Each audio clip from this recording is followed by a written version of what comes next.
we have our regional directors and pastors of East and West Africa. That's right. We have Pastor Pat and Pastor Rock. Thank you so much for joining us. Great to be here. Tell us a little bit about what you do, who you are, and how you go about it in West Africa. Well, my name is Rock. I'm married to Deborah.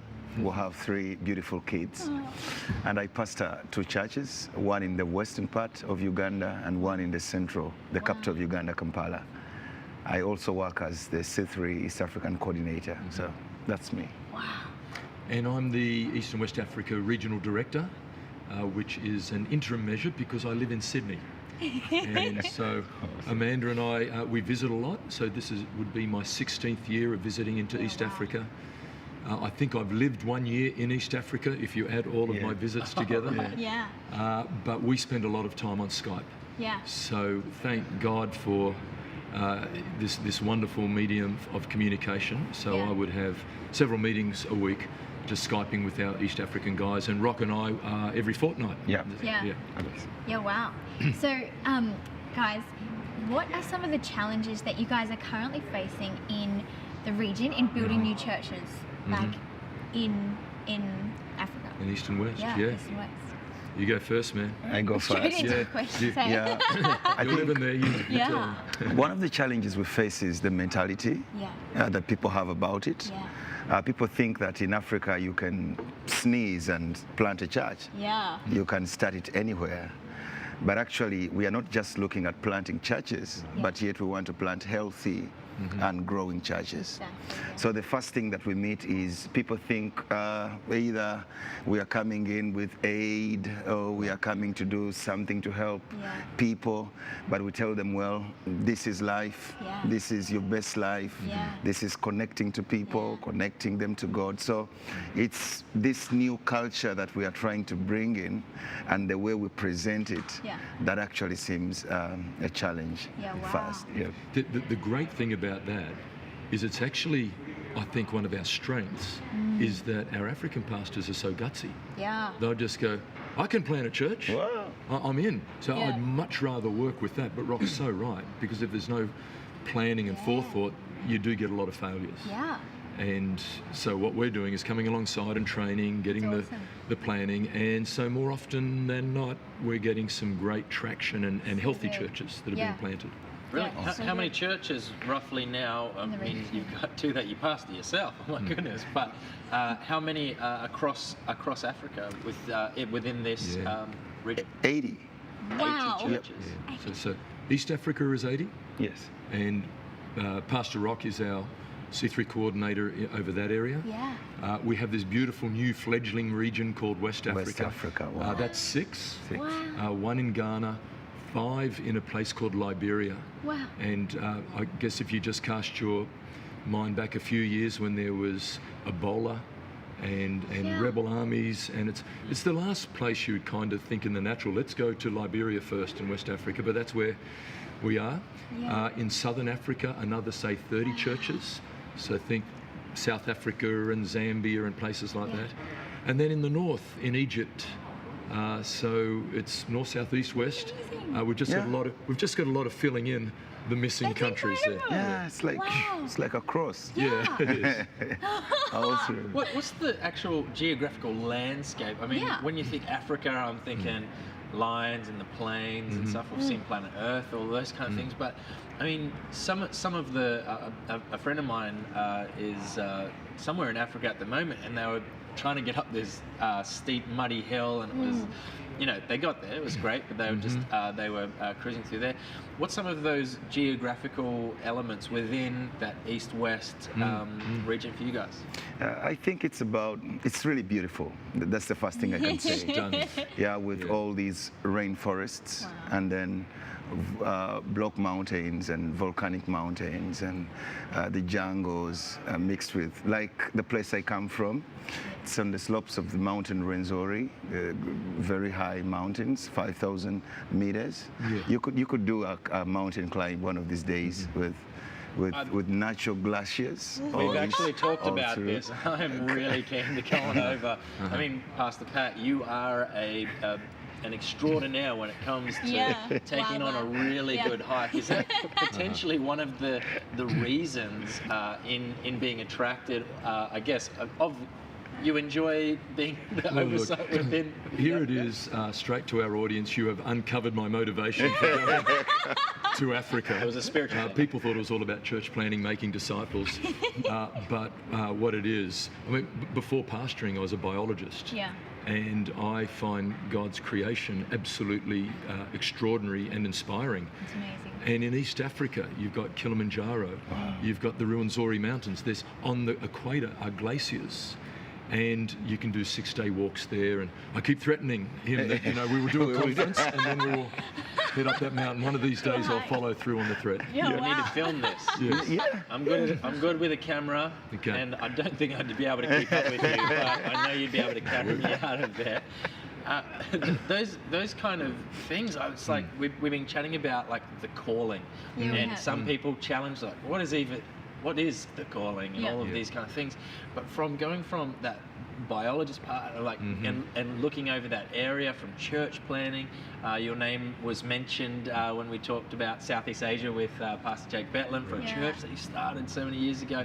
I mean, obviously there's a global and international reach that you already obviously have something on your world that is a calling on that. How are you activating that and seeing that kind of flow on into being able to connect, or these kind of things? Talk us a little bit through that and how that outworks. I find, and this is a beautiful thing that I didn't understand as a young man, but I grew to understand, that the things you really love are probably the things that God's gifted you at. Sure. Right? He's wired you a certain way, and so they're the things that'll get you out of bed in the morning and you'll be passionate about. Yeah. And so with this whole area of church planting, I love the diversity of God's earth. I love the diversity of peoples. These are all things that I'm fascinated about. But how to actually step into being used by God in those areas, that I have found is when you just say to someone who God has put over you, I'm here to serve. I'm in. I'm consecrated to what you want me to do. And so I found it's always been this thing where I don't need to break down doors. I don't need to push through. I don't need to have an agenda. I don't need to walk up to the who's who in the zoo and shake their hand and give them my card. I just go, okay, what have you given me to do, God? Let me be faithful at that. And then God makes it his business to be the door opener. So that's the way it opens up. So good. Pastor Rock, have you always been a pastor? Yes. What were you doing before this? Before this, I headed a compassion project. Wow. I was a project director, and then I'm a teacher by profession. Cool. I teach economics. Oh, wow. So, Pastor Rock, how do you partner with people in the area, like other Christians, to build the kingdom of God? How we partner with them, ministering the gospel is like we do connections, healthy connections in the marketplace, outside. That's great. We have connect groups meeting in like cafes and like these other small places that is in the city setup. But in the country, people will meet around plantations where they go and around the different activities that they do. But then we also do like helping out kids. There's a lot of need in Africa, so we partner with them. We like in the church that I lead in the country, we have this program that registers kids in the community, and locally we raise what we can and support them. And then there is another thing that we are trying moving around with, that's income generation, which is really a big deal in Africa, where we have a program that's about shifting mindsets. So we do that with our church members, but we also include the community people. That's so good. Try to shift their mindsets and show them that they can do it together. So those different avenues absolutely make us connect to people well. So specifically the last thing that you just said, how are you seeing, or are you already seeing fruit from that? Definitely, we are seeing fruit. And we are not just looking at church as people coming to church and getting empowered spiritually, but we want to see a full person. We want to see holistic development. And it's happening. Small businesses coming, entrepreneur skills coming up. Wow. It's awesome. Wow. It's awesome. That's worth saying, just how radical that is. Yeah. Because if you think of 5 decades of fantastical amounts of aid money coming into Africa, we're talking trillions. Yeah. And we get the motivation being a motivation of compassion. But if it's not done well, it demotivates and it relegates people into being the receiver, the one who is unempowered, and the one who is enabled to just sit down and sit back. Yeah. And so we've partnered with the crew that are based in South Africa called Paradigm Shift. And we've got That's exactly what it is. It's a completely different mindset. Yeah. And we've now got 8 locations throughout East Africa where we teach people to be entrepreneurs and how to market, how to handle money, how to plan. Wow. And that went so well that we're doing another 8 new locations this year. That's so exciting. So what we want is that people go, okay, where you've got a church, we see people doing business, being able to meet their family's needs. Yeah. They can be generous and tithe to their church. Hey, this church now is prospering and able to meet the needs of its local community. And I must say, I'll brag on his behalf that the one that's seeing the most fruit is in the churches that he is overseeing in Western Uganda. I like that. That's awesome. That's incredible. And what are some of those triggering things within teaching economics? I mean, you've got that behind you as well. Those not just partnerships, but getting alongside the people who are coming along to church and growing that further. What are some of the things that you're really looking forward and encouraging to help people, their mindset and their spirituality that you mentioned, to have to change that as well? What are some of the tactics or the examples that you're using to grow that? What we are looking at is, basically we are looking at 3 things. We are looking at work, we are looking at stewardship and generosity. So we are encouraging everyone to do something, but also do it good.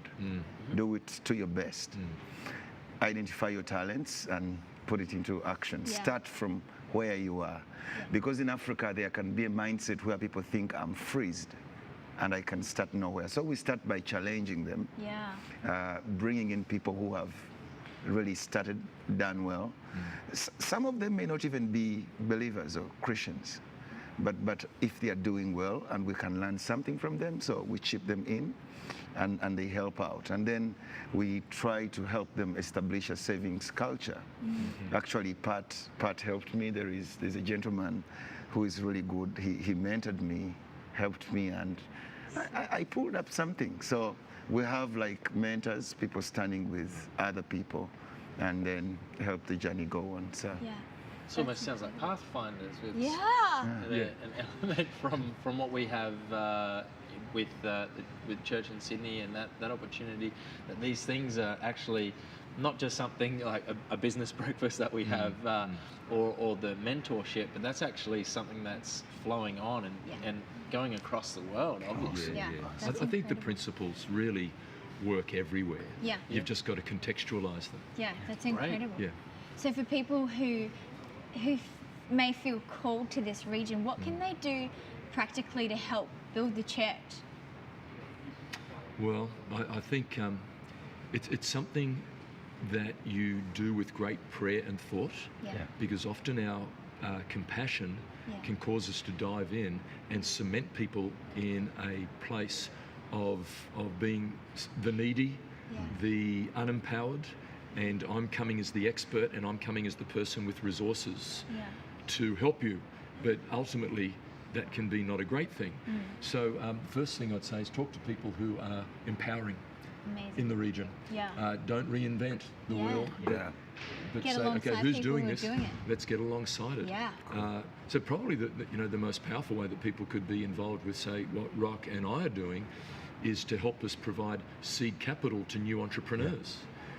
So it's not the handout, it's the hand up. It's not the that's cool. And it's not the okay, I'm the expert.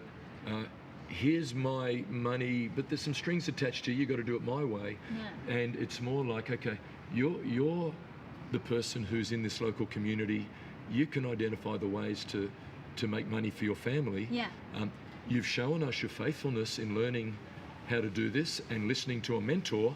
Okay, here's some seed capital that we'll sow into you. By the way, you've got to pay it back. Yeah. Because we're going to use that for someone else. Oh, wow. But that I'd have to say is one of the most empowering ways to get involved and to give into Africa. So people can find out how to do that through their church, or and then contact through to the regional directors, and then you guys will help partner with the guys that are within church, guys who are doing that. I think within the C3 context, it would be a matter of contacting myself, Pat Antcliff, and that can be just found through C3 at Oxford Falls. Yeah.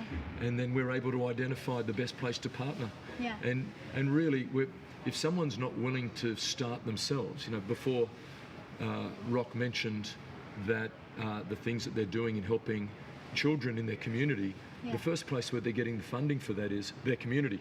Yeah. Local church. Now, if we didn't see that, we probably wouldn't get involved. Yeah. But because we're seeing that, we're going, okay, here's a place where we can get involved and do something pretty extraordinary. So good. Yeah. It's kind of like almost like the talents things. These guys have already gone. They're like, we didn't even, nobody even put those talents down. They've already gone and they've activated it. And there's just an opportunity to say, hey, let's double that. Let's keep going. Yeah. Rock, you're a bit of a mover and a shaker when it comes to a Presence Conference is not a stranger to you being on stage. Has Pastor Phil got you up yet this year? Not this year. Tonight, guys, make sure you're watching, because I reckon this could definitely happen. I've seen footage actually at your church, and you guys are just moving and shaking. So good. For our people at home, all around the world, what's some advice that you would give when activating in worship to have obviously the joy that comes out of it creates? Tell us a little bit about activating for self and for congregation in those times to see that breakthrough. Yeah, this is what I always tell people. Be yourself. There are different ways of expressing joy. Yeah. You go to different places. Africans are really enthusiastic. So I always ask them, what do you do when you're happy? Or if I pricked you, what would you make noise? Or would you say, I will do it in a humble way? So be yourself. When you're happy, minus church setting, what do? Do you jump? Do you shout? So we want to create this environment in church where people will be myself and do this thing when I'm happy, do this thing when I'm in love, when I'm excited. So that is all I would tell our viewers. Be yourself and let it come out. I think it would be like a tonic to anyone on the planet to be in African worship. Because it is holistic. It's everything. It's everything. You're not polite in worship. You don't hold back. It's just all happening. And often we'll have in our conferences, if we're singing about leaving Egypt and going to the Promised Land, everybody picks up their bag, puts it on their head, and a conga line forms, and everybody's in. So it's just going to do you good to be in African worship. That sounds Come amazing. on. Oh, wow. Guys, that's all the time we have for right now. We want you guys to get along to the next session as well. That's happening in there. Thank you so much for joining us. A pleasure. Thank you so Pastor much. Pat.